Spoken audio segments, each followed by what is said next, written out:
Welcome to Red, White, and Blue. From the right, I'm Gary Polland. And from the left, I'm David Jones. Tonight, this week on Red, White, and Blue, an in-depth discussion of the voter ID law. We are required to produce an ID when we board an airplane or cash a check, even to use a credit card at times. Why not to vote? Texas is one of 7 entire states under the Voting Rights Act passed in 1965 by Congress that places any action that could affect voting under the supervision of the federal government. So a federal court in Washington will now decide if Texas can enforce the ID law after a challenge from the Obama administration, which stated that Texas failed to prove the new law would not discriminate against minority voters. Should Texas be subject to the Voting Rights Act tied to our alleged past discrimination? The voter ID bill will not be in effect for the May 29th primary, and the issue has become a political hammer used by both Republicans and Democrats to bludgeon each other. All this and more this week with the in-the-know guests that we have, and a distinguished panel they are. First, Texas State Representative Sylvester Turner of District 139 in Houston, our senior member here today. Next, Texas State Representative Carol Alvarado of District 145. Next, Texas State Senator Glenn Hegar from District 18, which is West Houston and then 21 counties west of Houston. And Harris County Treasurer Orlando Sanchez, a good friend of yours. That's right. Because he signed some checks you get, I think. You're excused now. So Sylvester Turner, he just identified you as a senior here. Which means I've been there more than 6 years. That's right. That's right. The oldest. Tell us how happy you were as you heard Gary equate the commercial activity of buying something with a credit card with voting. Surely that triggered something in your legislative mind. Well, it's not quite the same. I appreciate Gary talked about the Section 5 of the Voting Rights Act, 1965. When you talk about Texas' alleged discriminatory practices when it comes to voting, we can take alleged out. The history is clear. That's factual. And that's why we are still subject to Section 5. Hopefully we will continue to be subject to Section 5. And what happened in the House of Representatives with photo ID bill? What were the numbers? How did it go down? Well, you have to bear in mind, in this legislative session, there were 101 Republicans in the Texas House, 49 Democrats. So the end was pretty much already predetermined. It doesn't wipe away the fact that when it comes to the amount of voter fraud in this state, that is very negligible, very, very negligible. It did pass. The question is whether or not the harm, the adverse effect from voter ID will far outweigh any benefits. And I would suggest, and I think many would agree with me, that the harms will far outweigh the benefits from this voter ID law. It will create mass confusion. So you voted against it, Carol Alvarado. I'm guessing you voted against it. Senator Hegar, you, however, probably were on the proponent side. That's correct. The right side. Yeah. The right side. So this measure didn't make it for a couple of sessions, I believe, and I think Senator Patrick, it's been one of his primary legislative goals. Well, what happened to tip it this last session? Well, the fact is, obviously, as Sylvester correctly stated, the Republican majority's increased, but this is something of a priority that we have pushed through and worked on, as well as many other issues. But the fact is, Representative Turner mentioned that there's negligible fraud, yet in fact, in my district alone, we have had fraud, people convicted of fraud. And the fact is it's so hard to convict people under the current laws of fraud.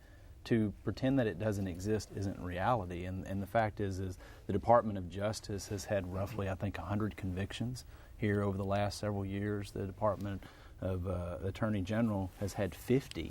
And when you talk about some of these very basic, small communities, one vote can change the entire outcome of an election. And the integrity of the ballot box is so important. And the fact is providing a simple photo ID isn't really too much to ask. Last question before Gary, I know, is going to be jumping all over me for talking too much, but Carol Alvarado, the Department of Justice is trying to stop the enforcement of photo ID. They've said no, and they've said so in a couple other states. And what I understand is that they weren't happy with the data that was given to them about how many people might be disenfranchised.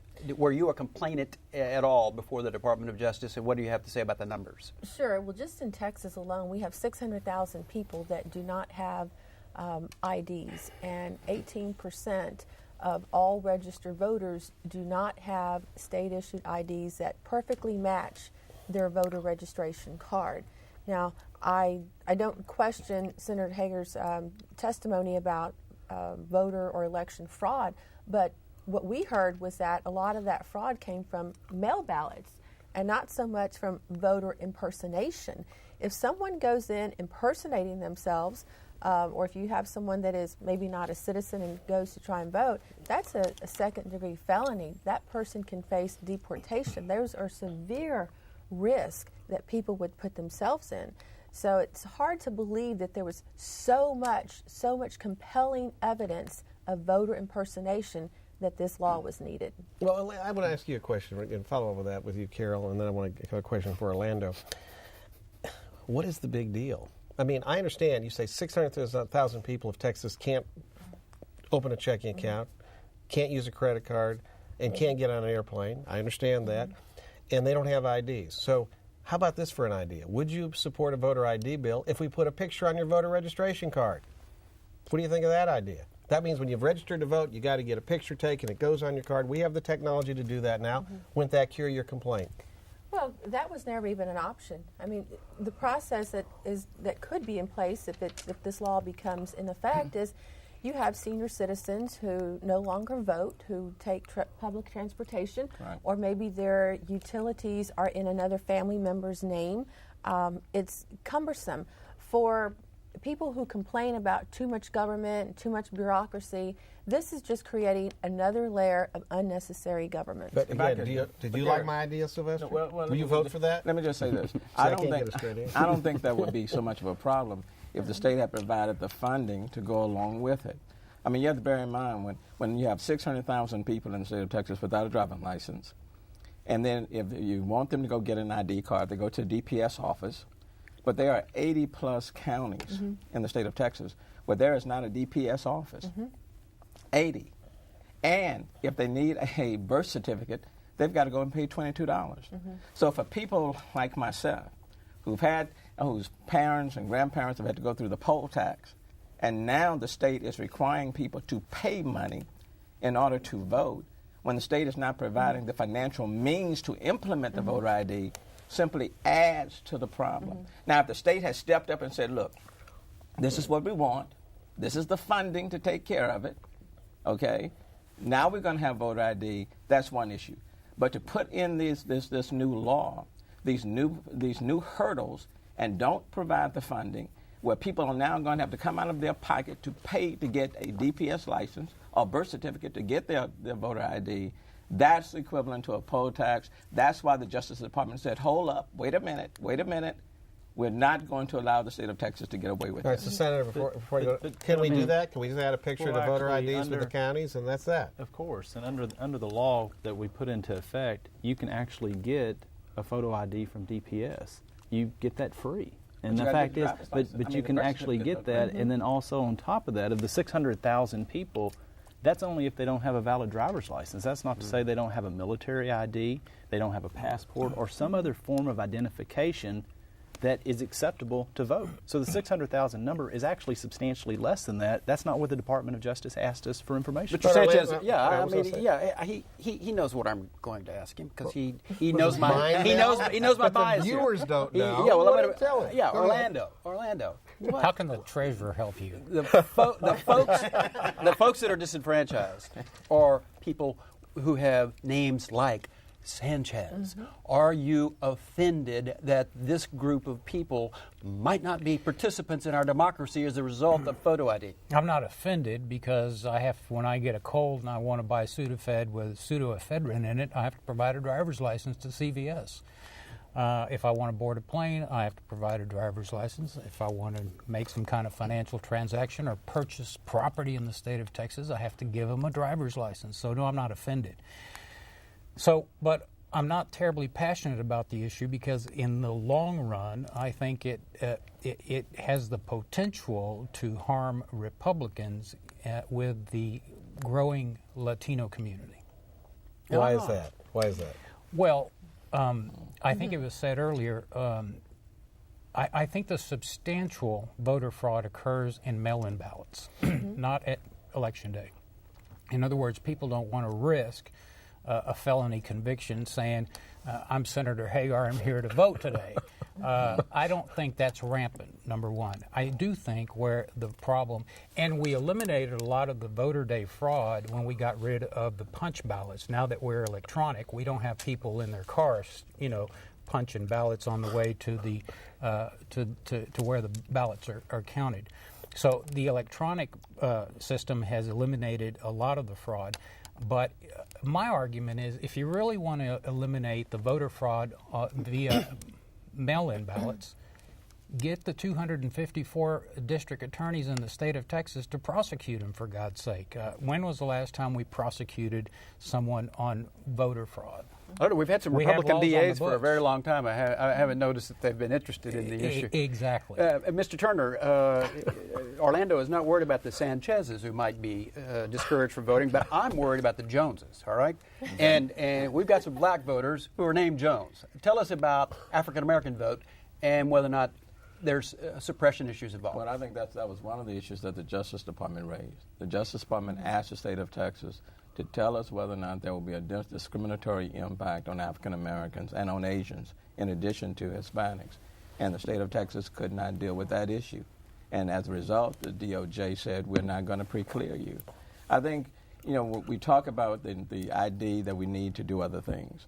But let me just say this, and I think we can all agree. Voting in a democratic society is fundamental. It is much different. It's much different than boarding a plane.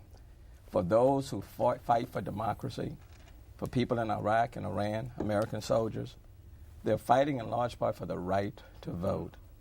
And I would not associate or try to compare, for example, being able to get on an airplane to show ID to a Texan, an American's right to go to the polling place and vote for a candidate of his or her choice. That is fundamental, and people fight and die for the right to vote. Mm-hmm. To say that I must go and pay $22 to get my birth certificate in order for me then to exercise my right to vote, I think people take issue with that. My question would be, if we were not dealing with the changing demographics in the state of Texas, would we be dealing with this issue? Well, interesting you said that, and I would ask Senator Hegar this. I've read studies in other states that adopted voter ID bills similar to ours where minority turnout didn't go down, it went up. That's exactly right. In Georgia, for example, which the DOJ approved under a different administration, obviously, but here several years ago, Georgia was put into place. We have Kansas that was put into place, Indiana that was put into place, that the U.S. Supreme Court said, yes, there is nothing discriminatory in any shape, form, or fashion. And the fact is voter participation along any demographic actually went up. And the interesting thing, if you look at it, Anglo turnout was less of an increase than minority turnout in those communities. And you've had some states where it's been rejected. South Carolina, correct. Mississippi, and Alabama, right. It's still pending. Wisconsin was recently found unconstitutional. Here in Texas, the Department of Justice found that at least 46% of the Latino community did not have a state issue ID or a Texas driver's license. So that was, I think, one of the main premises for halting on the voter suppression bill. Do you support Orlando Sanchez's position that this could be damaging to Republican interests in Latino communities, voting communities in the future? You think that's? I think that's one of many things, along with immigration, cuts in education. Sure. That's a yes, Orlando. You and Carol. So we might agree on that. Are you ready to switch parties now? Are you ready to switch parties? Under control, Orlando. No. Because we need a few more votes, by the way, don't we, Gary? But this whole argument of the discombobulation nationwide with respect to voter identification, doesn't that sort of indicate that there is going to be a clear path to the Supreme Court for ultimate decision on this? Yes, and I think that's correct. I mean, I think Sylvester mentioned that before we went on the air. That is my greatest fear, that this case may end up going to the Supreme Court, and the Supreme Court may use this case to say that Section 5 of the Voting Rights Act is unconstitutional, and states do not have to seek pre-clearance. in future changes with the electoral process. That's my greatest fear. And the worst fear for you also is that Clarence Thomas will be writing that opinion. Well, I hope and pray that Clarence Thomas will see the light of day and will recognize. But I want to take it. He's already on record. Let's take it a step further. Let's assume the Supreme Court strikes down Section 5 of the Voting Rights Act. I want to get everyone's opinion. Well, how does that impact the politics of Texas? I think it's a game changer. Yeah. I think it's a game changer because you have to assume that there are not discriminatory intent in the framing of legislation, that there has been a total shift of mindset from the historical perspective, and I'm not willing to go there. If there were more people like Senator Hegar in office, I would be fine and would be at ease. If my good friend Orlando Sanchez was down there, I would be more at ease. But David would cause you anxiety. David Dewhurst maybe. Yeah. Well, but you can't ignore realities. We can't ignore realities, and I think at some point in the future, yes. But right now, where we are, I think we need the Section 5 of the Voting Rights Act to remain in place. That's 47 years ago. It is interesting. It's a great question, and I would answer it in a state where the minority population is clearly the majority or going to be the majority. It shouldn't be a problem. That's the macro analysis. But if you look at the micro analysis, then you take Harris County, where we have no Hispanic representation on the Commissioner's Court. You take the federal representation of Harris County, we don't have a Latino member of Congress. We look at the city of Houston, we've never elected a Hispanic mayor. So it's not as if the minority communities have permeated all levels of offices in the state of Texas. So that's a fascinating question. And I think at the macro level, you say, yeah, minorities are the majority now, and they'll be fine. They're going to watch out for themselves. But yet you start looking at these districts, congressional representation, mayoral positions, Commissioner's Court. There is a lack of minority representation in those bodies. Senator, if Section 5 struck down, are the Republicans in the legislature going to run wild over voting rights for minorities? Absolutely not. I'm going to continue. I have 811,000 constituents, and my job is to represent that 811,000, regardless if that is my wife's grandmother who's 101, or whether that is a newborn child that was just born yesterday. I am elected to represent those people. Every single person. And at the end of the day, that's my job. Do you have some small communities where people are impacted because of no DPS offices? I have very small communities. I have quite a few communities where DPS offices do not exist, that have not existed for years. Can I add people something cross to that? county lines. There's not a fence at a county line. They drive right across. I have Katy, where I live at. We're in 3 counties. So, my office is one, my house is in another, and the P.O. box is in another county. That's kind of fictitious. Do you have an office in that county? Well, it's just across the table is the other county where the office is at. But that argument about the DPS officers not being in every county or in every area of the state of Texas, I understand that. But with respect to the photography, you can take a digital photograph of yourself and submit it to the federal government for your passport, for God's sake. Carol Alvarado, to Mr. Sanchez's point about Hispanic voters and how they don't seem to have representation. If you could wave a magic wand. And I have before. Well, you have before. What would you want Hispanic voters to take out of this debate that we're seeing right now to overcome some of these obstacles that Orlando says they're presented with in our elected office holders? I would use it as an opportunity to mobilize voters. Unfortunately, even though the Hispanic population has risen dramatically, and we were 65% of the growth in Texas, but our voter turnout has declined over the years for the first time since the 1970s. But back to the issue of the DPS offices, we're talking about people that would have to drive over 170 miles to the next DPS office. So it is a problem, and our the Voting Rights Act was just renewed under George Bush. I think it was maybe in We all make mistakes. 2006. So obviously, even under Republican administration, they felt the need that it was important to continue the Voting Rights Act. Well, but can't you go to your? I mean, you can go register to vote at the Harris County Courthouse, can't you? In the administration building. Yeah. Sure. So you can go there, you take your picture with a digital photo, and you're done. Then you have your problem Well, solved. Not that easy, though. It's not that easy. I mean, you still have to go to your DPS office. And there are senior citizens, for example, who are going right here in Harris County, and they're having to be there 2 and 3 hours. I think in theory, voter ID sounds great, in theory. In practice, unless you provide all the resources that you need to fully implement it, it creates a problem. I think what the state of Texas did is that they put something in theory. But when you look at the funding, we did not provide the necessary funding and the resources needed to fully implement it. And if you don't do that, it takes on a discriminatory impact. So, Senator Hegar, you know that there are people who see that some of these people who are not going to be struggling to get into the voting system now include elderly folks, people, Hispanic surnames, elderly, African Americans.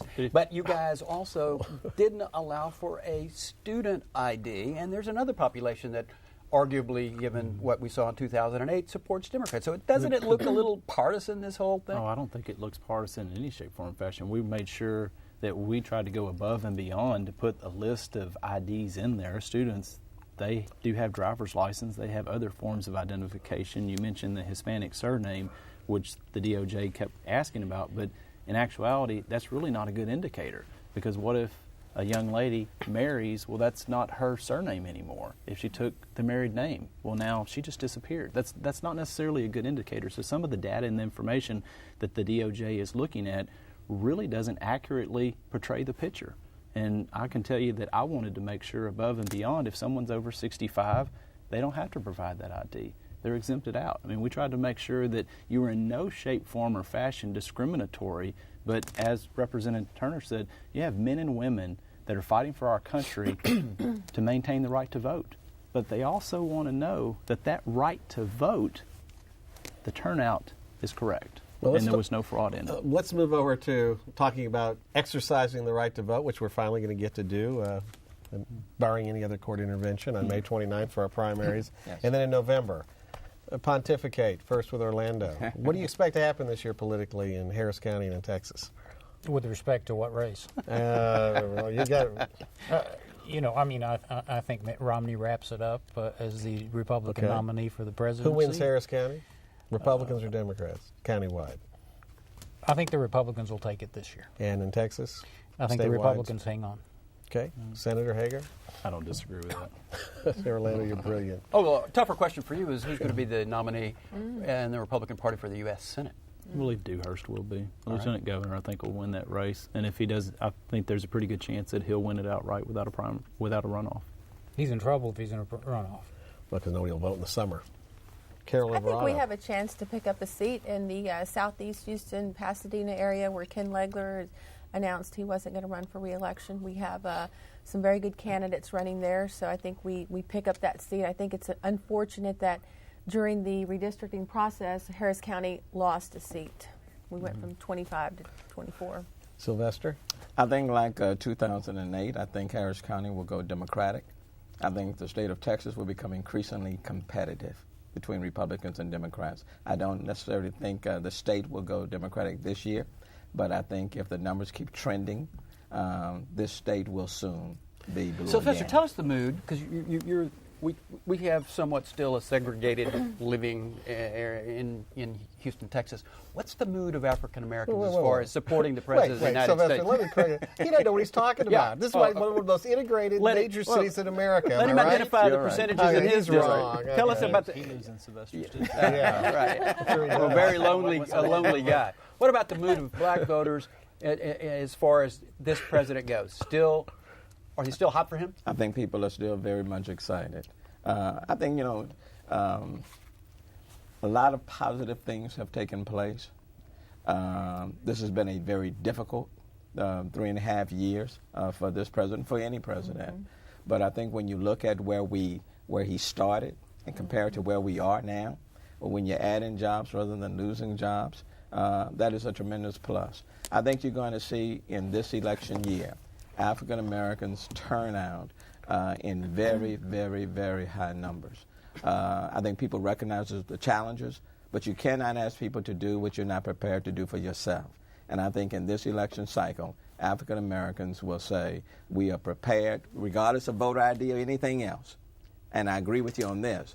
I think you will see an uptick in African American voters in the state of Texas. And as we get ready to wrap up, I do want to tell you we're still 2 million 2 million jobs short compared to what happened when Obama became president. So you still got a long way to go. Hopefully you're not on the ballot, Mr. Sanchez, this time. I'm up in 2 years. All right. Thank you all for being here. We invite you to visit our home online at HoustonPBS.org. Click on the local program bar, Red, White, and Blue. Read about our guests, watch the shows along with our follow-up discussion. Until next time, get informed and get active.